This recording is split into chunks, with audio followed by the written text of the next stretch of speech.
iPhone versus 14 Pro, Xiaomi. And with the front-facing camera, full length of my arm, in 4K 30 frames per second. We can do 60, but Xiaomi cannot switch lenses during the recording in 60, only in 30. This is front-facing camera. Is it going to overexpose the sky? Today weather? Oh, Xiaomi a little bit, look how much brighter the sky is, but we're shooting directly to sun, so. Do you see the difference? Right there, right there. And a little bit of flaring.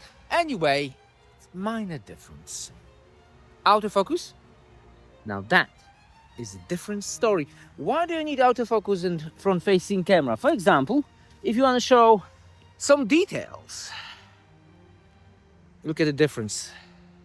iPhone, crushing details. Xiaomi, ooh. Wide-angle lens. 0.5 on iPhone, 0.6 on the Xiaomi. Which one is wider? Of course, iPhone is wider. Look at the sky. And let's continue. Let's continue to the video stabilization. It looks great. Vlogging style, if you want to vlog from this smartphone, this is how it's going to look like. Autofocus, which is important. But first I need to find the correct leaf. There it is, there it is. Super nice. iPhone.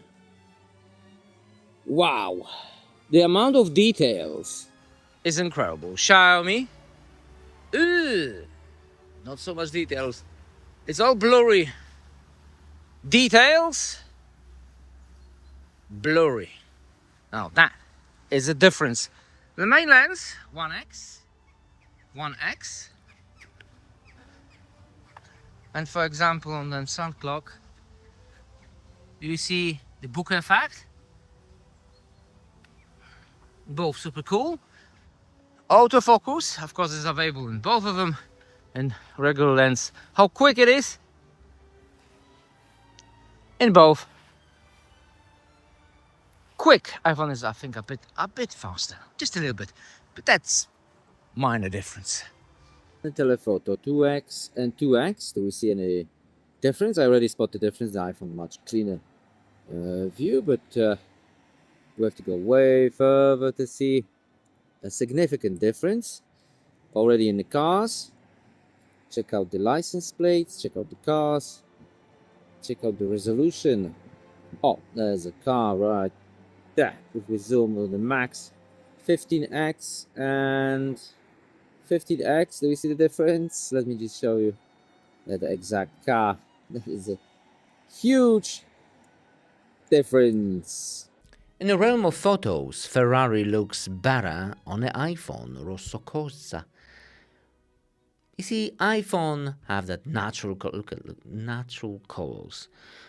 But the iPhone is not perfect. Sometimes it will give you a bad photo. Look at that. You see? It's not always the case. It's not always perfect. Well, it all depends on the algorithm, on the light conditions, on the auto or manual mode. In the RAW, you can do all kinds of stuff. And at night, they both came out really good. Okay, iPhone a bit better. Just a bit. Not too much, but a bit.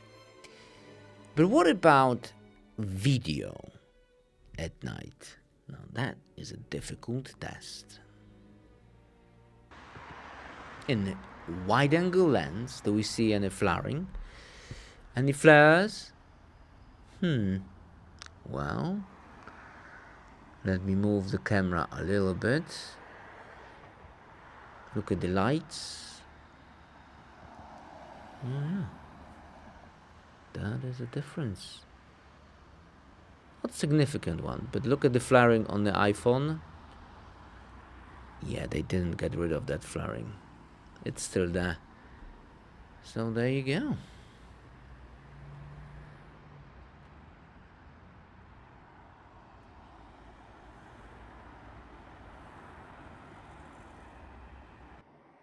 front-facing camera. In the end, they both super cool. What do you think? Which one is better? Let me know in a comment below.